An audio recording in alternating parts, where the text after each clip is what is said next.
Hujan turun gerimis saat Rian melangkah keluar dari halte bus, wajahnya kusut, rambut basah menempel di kening. Hari itu, semua terasa salah. Ia dimarahi atasan karena kesalahan rekan kerjanya, dompetnya tertinggal di rumah kontrakan, dan kini ia harus berjalan kaki melintasi pasar Tanah Abang yang ramai, penuh teriakan pedagang dan aroma tajam dari ayam potong dan terasi. Kepalanya sudah penuh, emosinya meletup-letup seperti air mendidih yang tak menemukan celah untuk menguap. Langkahnya terhenti ketika seorang pria besar berbadan tambun dan bertato di lengan kanan dengan santainya menabrak bahunya. Plastik belanjaan Rian jatuh, isinya, sebungkus nasi uduk dan air mineral, berserakan di lantai pasar yang becek. Rian menatap pria itu dengan pandangan penuh kemarahan, tetapi tak ada permintaan maaf. Hanya lirikan dingin, seperti melihat angin lewat. Bang, kalau jalan lihat-lihat dong, mata lo didengkul apa gimana? Rian berseru tanpa pikir panjang, suaranya mengiris udara yang sebelumnya hanya berisi suara tawar-menawar dan radio butut warung sebelah. Pria bertato itu berhenti. Tubuhnya menegang. Suasana sekitar tiba-tiba terasa lebih sunyi, seperti semua suara mereda hanya untuk mendengar satu detik selanjutnya. Orang-orang sekitar yang mengenali siluet punggung pria itu mulai saling pandang, beberapa memilih mundur perlahan. Seorang ibu yang sedang memilih tomat bahkan menarik anaknya menjauh. Tapi Rian tak melihat semua itu. Matanya hanya tertuju pada nasi uduknya yang kini tercampur lumpur, dan pada dadanya yang penuh dengan dendam tak jelas arah. Pria bertato itu berbalik perlahan. Wajahnya datar, namun sorot matanya tajam seperti belati tua yang sudah sering mencicipi darah. Ia mendekat satu langkah, lalu dua, lalu berhenti tepat di depan Rian. Tak ada kata. Hanya hembusan napas berat, dan tatapan yang seolah mengupas kulit kepala Rian tanpa menyentuhnya. Lo bilang gue punya mata didengkul. Suara pria itu dalam, berat, dan terdengar seperti gemuruh dari lorong sempit. Rian menelan ludah, tapi gengsi membuatnya tetap berdiri tegak. Iya. Lo pikir lo siapa sampai nyeruduk orang kayak gitu? Balasnya, masih dengan nada tinggi, meski suaranya sedikit bergetar. Senyum miring muncul di wajah pria itu. Ia menepuk bahu Rian sekali, pelan namun berat. Kita ketemu lagi, bocah, katanya singkat, lalu pergi begitu saja, diikuti dua laki lain yang dari tadi berdiri di belakangnya. Entah dari mana mereka muncul. Rian hanya berdiri terpaku, tanpa tahu bahwa detik itu juga, ia baru saja membuka pintu menuju kekacauan yang tak pernah ia bayangkan. Setelah pria bertato itu pergi, Rian masih berdiri di tengah pasar, seolah tubuhnya tertinggal meski pikirannya mulai berlari liar.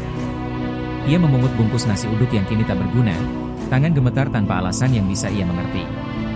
Langkahnya ia lanjutkan pelan, melewati lorong sempit pasar dengan tatapan pedagang yang berbeda, bukan iba, bukan simpati, tapi seperti melihat seseorang yang sudah ditandai untuk tidak lama lagi. Setibanya di warung kopi langganan tempat ia biasa nongkrong, Rian mendapati ketiga temannya sudah duduk di pojokan. Aldi, Jalu, dan Tovan. Mereka sedang asyik main kartu, tapi begitu melihat Rian datang dengan wajah pucat dan baju belepotan lumpur, mereka langsung terdiam. Lo abis diapain? Ditabrak bajai? Tanya Jalu sambil menyeringai, mencoba mencairkan suasana. Tapi senyum itu langsung lenyap saat Rian menjawab datar, barusan gue adu mulut sama orang pasar, gede, botak, ada tato macan di lengan. Mata Aldi membelalak. Tato macan? Suaranya pelan, hampir berbisik. Tovan langsung menjatuhkan kartu yang dipegangnya. Jalu menatap Rian seperti baru menyadari sesuatu yang mengerikan. Lo yakin lo bilang gitu ke orang yang punya tato macan di lengan kanan? Tingginya segini? Ia mengangkat tangan sejajar kepala. Rian mengangguk, pelan tapi pasti. Iya. Kenapa emang? Anjir, Rian. Lo barusan nantangin Bram. Suara Aldi pecah di udara seperti bom yang dilempar diam-diam. Itu si macan abang. Preman paling ditakutin di sini, bro. Dia yang ngatur siapa bisa dagang, siapa yang harus minggat. Polisi aja kalau ketemu dia bisa salaman dulu sebelum ngomong. Rian tertawa kecut, menganggap temannya lebay. Ayolah, preman pasar doang. Bikin takut gitu amat? Tapi tawa itu tak bertahan lama ketika Tovan membuka layar ponselnya dan menunjukkan video. Dalam rekaman buram itu, Bram terlihat menginterogasi seseorang yang mengutil di pasar. Tanpa banyak bicara, ia menghantam kepala orang itu dengan helm motor hingga pingsan, sementara para pedagang hanya menonton, tak satu pun berani menegur. Bukan cuma preman, RI. Dia legenda di dunia gelap Tanah Abang. Kabarnya, dia pernah ngehajar 3 orang pakai tangan kosong. Gigi orang terakhir itu masih nempel di aspal sampai sekarang, kata Jalu, suaranya menurun, seperti membicarakan arwah gentayangan. Rian mulai merasa napasnya berat. Keringat dingin merembes di punggungnya meski hujan sudah lama berhenti. Sunyi menghampiri meja mereka. Tak ada lagi suara kartu atau gelak tawa. Yang tersisa hanya rasa mencekam yang perlahan merayap ke dada Rian. Ia menyadari satu hal, ia bukan hanya salah bicara, tapi salah orang. Dan di Tanah Abang, kesalahan kecil bisa dibayar dengan nyawa. Malam itu, hujan kembali turun. Tidak deras, tapi cukup untuk membuat suara kota meredam. Rian tak bisa tidur. Kata-kata Aldi terus terulang di kepalanya. Lo barusan nantangin Bram. Ia duduk di tepi ranjang, memandangi ponselnya yang kosong dari notifikasi, berharap semua ini hanya lelucon murahan yang akan hilang besok pagi. Tapi ketika ketukan keras menggema dari pintu kontrakannya, jantungnya langsung melonjak ke tenggorokan. Ia membuka pintu perlahan, berharap hanya paket yang salah alamat. Tapi di depannya berdiri seorang kurir motor tanpa ekspresi, mengenakan jaket hitam basah kuyup. Buat lo, katanya sambil menyodorkan kantong plastik hitam. Tanpa menunggu balasan, pria itu langsung pergi. Motornya meraung di tengah jalan yang licin. Rian menatap kantong itu dengan tangan gemetar, napasnya terhenti. Ada firasat buruk yang mencengkeram dadanya begitu kuat. Perlahan ia buka kantong itu, dan isi di dalamnya membuat seluruh tubuhnya kaku. Sebuah kaos putih, robek di bagian dada, berlumuran noda merah yang tak perlu diperiksa lebih jauh untuk tahu bahwa itu darah. Di atasnya, secari kertas lusuh dengan tulisan tangan kasar. Lo udah utang 1 pertemuan. Malam Jumat. Rian menjatuhkan kantong itu seolah panas membakar kulitnya. Dunia tiba-tiba terasa sempit. Udara di ruangan seperti menghilang. Ia mundur, terhuyung, menabrak kursi plastik yang langsung roboh. Matanya menatap dinding, kosong, seperti mencoba mencari jalan keluar di tempat yang tak menawarkan harapan. Keesokan harinya, wajah Rian lebih pucat dari biasanya. Ia mencoba menghubungi Aldi dan Jalu, tapi tak satu pun dari mereka menjawab. Mereka pasti sudah dengar, pikirnya. Tak ada yang mau ikut campur jika itu urusan Bram. Dunia jalanan punya hukum sendiri. Siapapun yang ikut campur, ikut menanggung resiko. Bahkan polisi enggan menyentuh Bram, apalagi mereka yang hanya warga biasa. Sore hari, Rian memutuskan pergi ke masjid terdekat. Duduk diam di bawah cahaya lampu redup, berdoa dalam hati dengan suara nyaris tak terdengar. Bukan karena ia mendadak religius, tapi karena hatinya mulai menyadari bahwa ini bisa jadi malam terakhirnya. Ia bukan siapa-siapa. Tidak punya koneksi, tidak punya kekuatan, hanya pemuda biasa yang terlalu lantang di hari yang salah. Saat malam menjelang, suara azan Isya menggema, bersatu dengan raungan motor dan derap langkah kaki manusia. Dan di satu titik waktu, ketika jam menunjukkan pukul 8, Rian mengenakan jaket tuanya, menatap bayangannya di cermin kusam, dan berkata pada dirinya sendiri, kalau gue mati malam ini, setidaknya gue datang sendiri.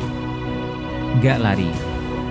Kemudian ia melangkah keluar, menembus gelap menuju lapak 17, tempat di mana hidupnya akan diuji. Lapak 17 terletak di sisi paling gelap dari pasar Tanah Abang, area yang sudah lama ditinggalkan pedagang karena konon pernah jadi lokasi eksekusi senyap antar geng. Tak ada lampu jalan, hanya cahaya remang dari warung rokok jauh di ujung gang. Rian berdiri di sana, menunggu, jaketnya basah oleh gerimis dan peluh dingin.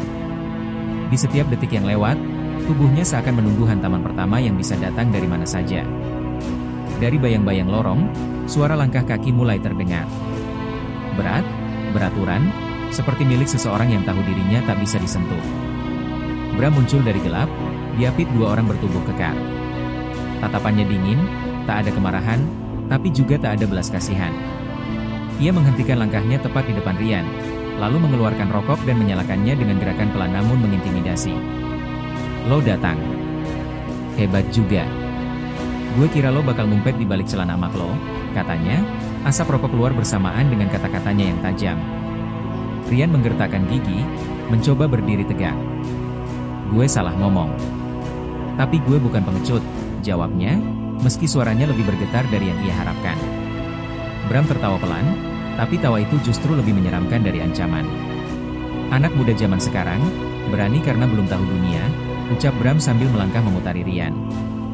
Lo pikir hidup cuma soal benar atau salah? Ini jalanan, bro. Di sini, yang salah bisa jadi raja kalau dia punya kuasa. Dan yang benar bisa hilang tanpa bekas kalau gak punya nama.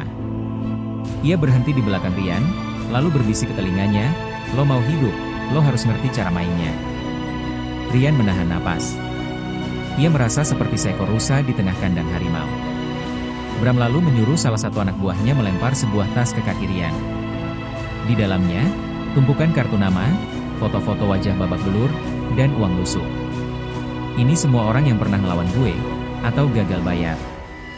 Beberapa udah gak bisa lo temuin lagi, kata Bram dengan datar. Lo cuma satu dari banyak, bocah. Tapi beda lo dateng. Dan itu bikin gue penasaran. Rian menatap tas itu, merasa seperti menatap lubang neraka. Gue gak mau jadi bagian dunia lo, katanya akhirnya. Bram mengangguk pelan, seolah sudah tahu jawaban itu. Bagus. Tapi dunia gue udah milih lo sejak lo buka mulut lo kemarin. Lo boleh lari, boleh sembunyi, tapi nama lo udah disebut. Dan sekali nama lo hidup di jalanan, lo gak bisa matiin itu semudah ngapus story di HP lo. Tanpa berkata lagi, Bram berjalan pergi, meninggalkan Rian sendiri di bawah gerimis. Tapi sebelum benar-benar menghilang di lorong gelap, ia menoleh, dan berkata dengan suara rendah yang menggema di kepala Rian lama setelah ia pergi. Gue pengen lihat seberapa lama bocah kayak lo bisa bertahan di tempat kayak gini. Dan malam itu, untuk pertama kalinya, Rian mengerti. Ada dunia yang tak tercatat di KTP, tak dikenal hukum, tapi bisa menelan hidup seseorang hanya dengan satu nama. Hari-hari setelah pertemuan di Lapak 17 terasa seperti hidup dalam bayang-bayang. Rian tak lagi tenang berjalan di jalanan, selalu merasa sepasang mata memperhatikannya dari balik kerumunan. Setiap motor berhenti mendadak, setiap suara langkah di malam hari, membuat jantungnya berdebar keras. Dunia tempat ia tinggal kini berubah menjadi peta perang, dan ia adalah target yang tak tahu kapan peluru pertama ditembakkan. Teman-temannya mulai menjaga jarak. Aldi berhenti nongkrong di warung kopi, Tovan bahkan memblokir kontak Rian tanpa penjelasan. Jalu satu-satunya yang masih bicara, meski dengan suara hati-hati dan penuh ketakutan. Gue gak bisa banyak bantu, RI. Tapi lo harus cari jalan keluar sebelum Bram benar-benar nutup pintu damai. Kalimat itu seperti vonis. Dunia jalanan bukan tempat untuk negosiasi kedua kalinya. Waktu Rian hampir habis.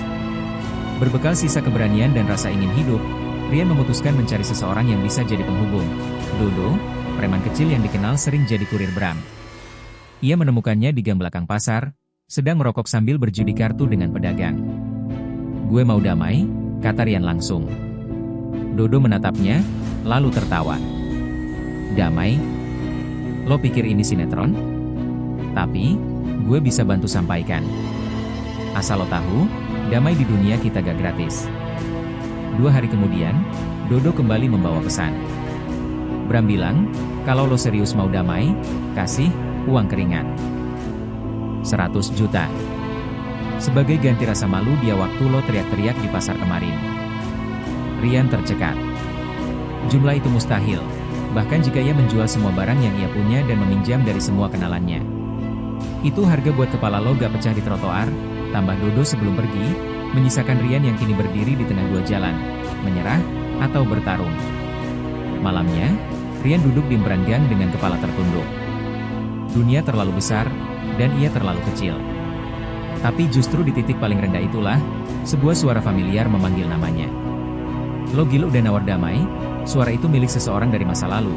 Dimas, teman SD yang dulu sering tawuran dan hilang entah kemana. Kini ia berdiri di depannya, lebih kekar, wajahnya penuh bekas luka. Gue anak buah Bram sekarang. Tapi gue gak lupa lo pernah nolong gue waktu dikejar anak-anak SMP 11. Lo mau hidup?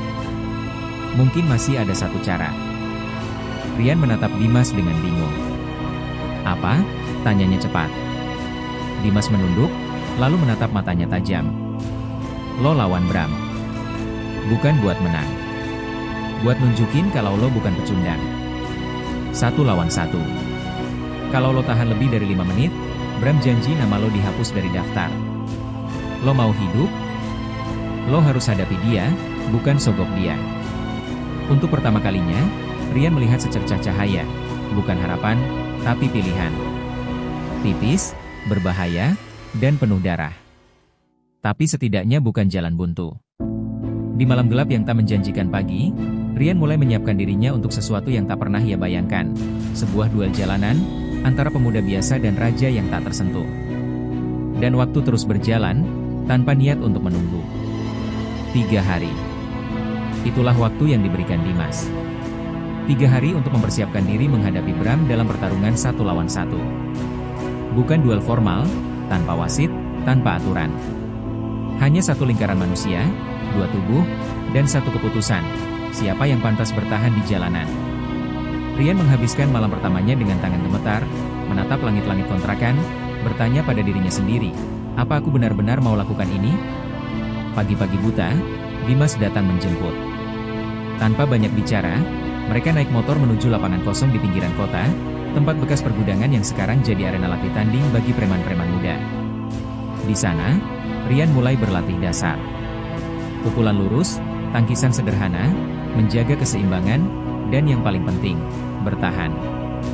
Lo gak usah menang, RI, kata Dimas.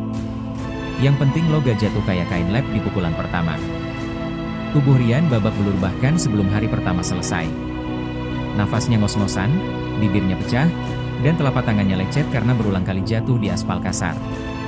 Tapi entah dari mana, semangatnya tidak padam. Mungkin karena rasa takut yang berubah jadi marah.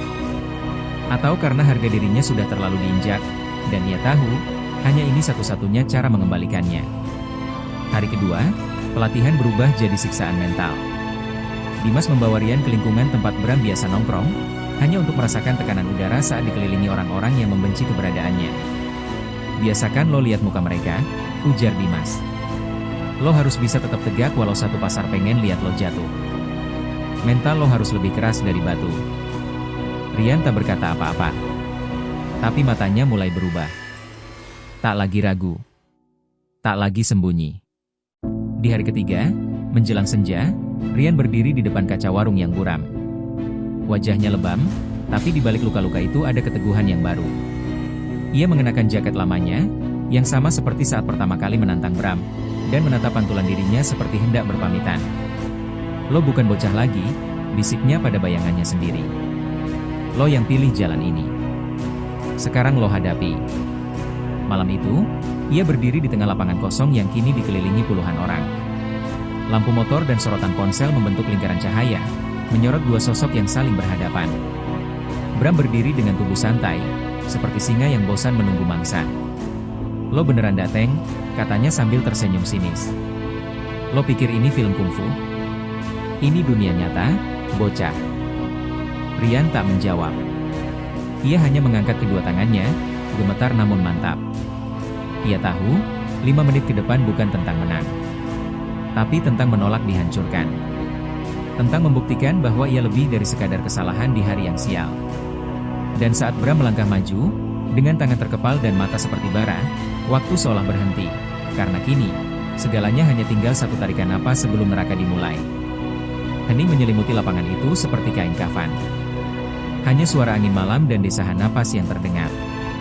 Puluhan pasang mata menatap 2 tubuh yang saling berhadapan, menanti kapan pecahnya neraka. Bram melangkah maju tanpa terburu-buru, seperti pemangsa yang tahu mangsanya takkan bisa lari. Rian berdiri tegak, kaki sedikit terbuka, kedua tangan terangkat kaku, posisi bertahan ala kadarnya dari pelatihan singkat yang lebih menyerupai hukuman. Bram menghantam pertama. Pukulan ke arah rahang yang cukup kuat untuk menjatuhkan siapapun. Tapi Rian berhasil memiringkan kepala, meski tetap terkena ujungnya. Dunia seketika berputar. Ia tersungkur, namun buru-buru bangkit sebelum tubuhnya sepenuhnya menyentuh tanah. Sorak-sorai kecil terdengar, bukan karena Rian berhasil menghindar, tapi karena dia masih berdiri. Bram menyipitkan mata. Lo beneran niat mati rupanya. Pukulan demi pukulan menyusul. Rian tak pernah benar-benar menyerang, hanya bertahan dan menghindar, seperti boneka latihan yang keras kepala. Tapi dalam setiap pukulan yang dia tahan, ada sedikit dari harga dirinya yang bangkit kembali. Darah mulai menetes dari alis dan bibirnya, rasa perih menyebar di tulang-tulangnya, tapi waktu terus berjalan. 1 menit. 2 menit. Napasnya berat, tapi kakinya masih tertanam di tanah. Di menit ketiga, Bram mulai terlihat jengkel. Ia bukan lagi menertawakan bocah ini. Ia memukul lebih keras, lebih cepat, dengan amarah yang perlahan muncul karena rasa malu. Rian sempat terhuyung beberapa kali, tubuhnya terbanting ke tanah, tapi ia selalu bangkit lagi. Di matanya, bukan hanya Bram yang ada, melainkan semua tatapan yang pernah meremehkannya, semua suara yang pernah menginjaknya. Dan kali ini, ia ingin menjawab semuanya dengan satu hal, bertahan. Menit keempat, penonton mulai berubah. Mereka yang semula hanya menunggu tontonan kekerasan, kini menatap Rian dengan wajah berbeda. Bukan kasihan, tapi kagum. Bocah ini, yang semula hanya dianggap serangga, ternyata bisa menahan gempuran raja jalanan. Bahkan beberapa mulai berseru, "Tahan, RI!" Sedikit lagi. Teriakan kecil, namun cukup untuk menyulut api di dada yang hampir padam. Detik-detik menuju menit kelima, Bram menarik napas dalam. Matanya tak lagi bermain-main. Ia melompat maju dengan satu pukulan terakhir yang menghantam perut Rian keras sekali hingga tubuhnya terangkat dan jatuh menghantam tanah. Dunia Rian gelap sejenak. Tapi di antara rasa mual dan nyeri, ia mendengar suara samar seseorang berteriak, 5 menit lewat. Tangan Bram terangkat, siap menyambung pukulan, namun tiba-tiba berhenti di udara. Bram menatap Rian yang masih tergeletak, tapi matanya terbuka, menatap balik dengan luka, tapi juga dengan tekad. Perlahan, Bram menurunkan tangannya. Sorak-sorai pecah, bukan karena Rian menang, tapi karena ia tidak kalah. Dalam dunia jalanan, terkadang berdiri di akhir pertarungan lebih berarti dari apapun. Dan malam itu, di tengah lingkaran manusia dan cahaya-cahaya ponsel, nama Rian tak lagi disebut sebagai kesalahan. Tapi sebagai peringatan, jangan pernah remehkan siapapun yang masih sanggup berdiri. 2 hari setelah pertarungan, Rian belum bisa bangun dari ranjangnya. Tubuhnya lebam dari kepala hingga kaki, dan setiap gerakan kecil terasa seperti dicambuk. Tapi anehnya, tidak ada ketakutan dalam matanya. Hanya diam, dan sepasang mata yang kini melihat dunia dengan cara berbeda. Di sudut kamar kontrakan sempitnya, tergeletak jaket tua yang dulu ia pakai malam itu, sekarang penuh darah dan sobekan. Bukan sekadar kain, tapi simbol dari sesuatu yang tak bisa dibeli, kehormatan. Dimas datang di sore hari. Ia duduk di lantai, membuka sebungkus nasi bungkus dan menaruhnya tanpa berkata apa-apa. Beberapa menit mereka hanya diam. Lalu akhirnya, Dimas bicara. "Lo udah bikin Bram nurunin tangan. Gak banyak orang bisa bikin dia kayak gitu. Bahkan yang gede-gede pun, banyak yang langsung diseret keluar kayak karung." Rian hanya tersenyum tipis. Bibirnya masih pecah, tapi hatinya tenang. Untuk pertama kalinya dalam hidupnya, ia tahu apa artinya berdiri atas nama sendiri. Kabar tentang pertarungan itu menyebar cepat. Pedagang-pedagang di pasar mulai menyapanya dengan anggukan hormat. Anak-anak muda yang dulu menertawakannya, kini memandang dengan kagum. Tapi pujian dan kekaguman bukan hal yang ia cari. Karena di balik semua itu, ada sesuatu yang lebih berat, beban dari sebuah nama yang kini hidup di jalanan. Rian tahu, sekali dia masuk dalam dunia ini, tak ada jalan keluar tanpa bekas. Bram tidak bicara padanya lagi setelah malam itu. Tapi lewat Dodo, Rian menerima pesan singkat, "Nama lo gue hapus. Tapi lo sekarang bagian dari cerita. Main cantik." Kalimat itu lebih seperti peringatan daripada hadiah. Dunia jalanan punya cara sendiri mencatat nama orang, dan saat satu nama bertahan lebih dari semalam, ia jadi legenda, atau target baru. Rian tak pernah minta semua ini, tapi ia juga tak bisa menyangkal bahwa ia telah berubah. Malam-malamnya kini tak lagi dihantui ketakutan, tapi digantikan oleh suara dalam kepalanya, "Lo udah jadi simbol. Lo gak boleh goyah." Kadang ia ingin kembali jadi pemuda biasa yang hanya peduli soal skripsi dan uang kontrakan. Tapi suara itu, dan luka di tubuhnya, terus mengingatkannya bahwa garis batas itu sudah ia lewati. Dan tak ada yang bisa kembali utuh setelah menyentuh dunia gelap itu. Suatu malam, ia duduk di bangku kayu dekat rel kereta, tempat ia dan teman-temannya dulu nongkrong. Aldi akhirnya datang, membawa rokok dan 2 kaleng kopi dingin. Mereka tak banyak bicara. Tapi Aldi akhirnya berkata pelan, "Gue gak nyangka lo bisa sekuat itu. Lo gila, tapi gila yang benar." Rian tertawa pelan, meski rasanya nyeri. "Gue juga gak nyangka. Tapi kadang, lo harus gila biar gak diinjak." Saat kereta malam melintas, mengguncang tanah di bawah mereka, Rian menatap ke kejauhan. Dunia di depannya masih penuh bahaya, tapi kini ia punya pijakan. Nama Rian tak lagi sekadar huruf di kartu identitas. Ia kini adalah cerita yang diceritakan ulang di warung, di lapak, di jalanan. Dan di balik cerita itu, ada seorang pemuda yang pernah salah pilih lawan, tapi memilih untuk berdiri, meski dengan tubuh hampir hancur. Seminggu setelah pertarungan itu, kehidupan Rian berubah, tapi bukan dalam cara yang ia harapkan. Walaupun kini ia tak lagi dilihat sebagai korban atau orang yang bisa dihancurkan begitu saja, bayang-bayang yang ditinggalkan Bram terus membuntutinya. Tanah Abang tak lagi terasa seperti rumah yang nyaman, melainkan hutan belantara yang penuh jebakan. Setiap sudutnya kini penuh dengan kemungkinan bahaya yang datang tak terduga. Meskipun begitu, ada juga rasa bangga yang terus mengisi dada Rian. Ia tahu, untuk pertama kalinya, ia benar-benar bertahan hidup di dunia yang keras ini. Namun, meski banyak yang mulai menganggapnya kuat, tak semua orang senang dengan keberadaannya. Dodo, yang dulu membantunya, kini sering muncul dengan peringatan yang makin serius. Bram udah mulai lebih serius ngeliat lo, RI. Gak semua yang dia bilang itu cuma omong kosong. Rian hanya mendengarkan, meski sejujurnya ia tak terlalu tahu harus bagaimana. Sudah terlalu dalam ia terperangkap dalam lingkaran ini, dan semakin lama, ia merasa semakin sulit untuk keluar. Di satu malam, saat hujan mulai turun deras, Dimas datang dengan wajah yang lebih serius dari biasanya. Ia membawa kabar buruk. Bram ngajak lo ngobrol, kata Dimas, sambil menatap Rian tajam. Gue udah bilang lo bisa terima atau gak? Tapi kalau lo gak datang, lo bakal jadi target berikutnya. Gak ada yang bisa nolong lo. Rian menghembuskan napas berat, matanya kosong. Di dalam dadanya, ada perasaan yang saling bertarung, antara keinginan untuk mundur dan kenyataan bahwa mundur sekarang berarti menyerah selamanya. Gue gak bisa keluar dari sini, Dimas, jawabnya, suara hampir pecah. Lo tahu itu. Tapi gue juga gak mau terus-terusan jadi boneka. Dimas diam sejenak, lalu akhirnya mengangguk. Gue ngerti. Gue gak bisa jamin lo bakal selamat, tapi setidaknya lo bisa tentukan sendiri jalan lo, bukan cuma jadi alat buat dia. Dimas mengulurkan tangan, membantu Rian berdiri. Mari kita pergi, katanya dengan nada yang lebih pelan, namun penuh makna. Ketika mereka sampai di tempat Bram, suasana terasa semakin mencekam. Bram duduk dengan santai, sesekali memukul meja dengan jari-jarinya, menatap Rian dengan mata yang sulit dibaca. Lo ngerti, kan, kenapa gue manggil lo kemari? Lo udah lebih dari cukup jadi pertarungan, tapi lo harus ngerti, dunia ini gak kasih ruang buat orang lemah. Lo mau lebih dari sekadar pahlawan di jalanan, katanya dengan nada datar. Rian menatap Bram dalam-dalam, mencoba memahami apa yang sebenarnya diinginkan. Apa lo nyuruh gue jadi bagian dari dunia lo, Bram? Tanya Rian, nada suaranya lebih keras dari yang ia harapkan. Bram tersenyum tipis. Bukan nyuruh, bocah.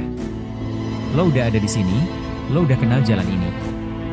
Lo mau jadi raja, atau tetap jadi pecundang yang ngumpet di balik nama orang lain? Pilihan ada di tangan lo. Rian menatap Bram tanpa berkedip, pikirannya berputar cepat. Rasanya seperti saat ia pertama kali dihadapkan pada jalanan ini, dua pilihan yang sulit, dengan satu keputusan yang harus diambil. Rian akhirnya mengangkat kepalanya. Ada secercah keberanian yang muncul di dalam dirinya. Gue bukan raja, katanya pelan.